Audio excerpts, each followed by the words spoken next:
क्या ऐसा पॉसिबल है कि हम बिना कोई कानून तोड़े करोड़ों रुपए चुरा सकते हो?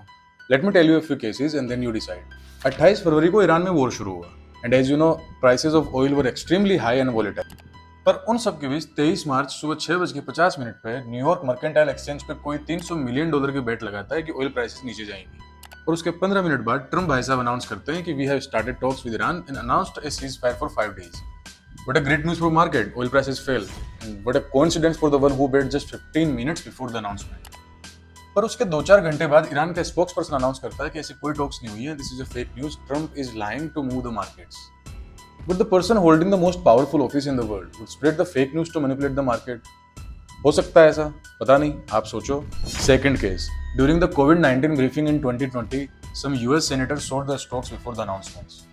थर्ड, ट्रम्प और कोडेक केस। ट्रम्प ने अनाउंस किया कि गवर्नमेंट कोडेक कंपनी को $750 मिलियन का लोन देगी ताकि कंपनी को एक फार्मास्यूटिकल हब में बदला जा सके, कोरोना के इक्विपमेंट्स और दवाइयां बनाने के लिए। इस खबर से 2 दिन में कोडेक का शेयर $2 से $60 पहुंच गया।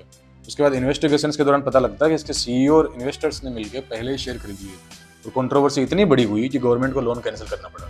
और ऐसा नहीं है कि ऐसे मार्केट मैनिपुलेशन आज टेक्नोलॉजी के टाइम पे ही पॉसिबल है।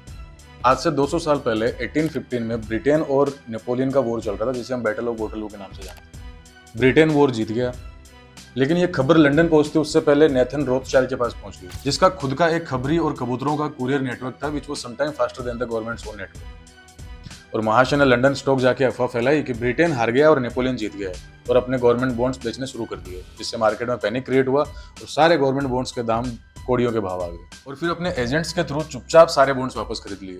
और जब तक न्यूज लंदन पहुंची तब तक नेथन भाई साहब की बल्ले बल्ले। तो अब आप बताओ मुझे कि do we need guns to rob the world?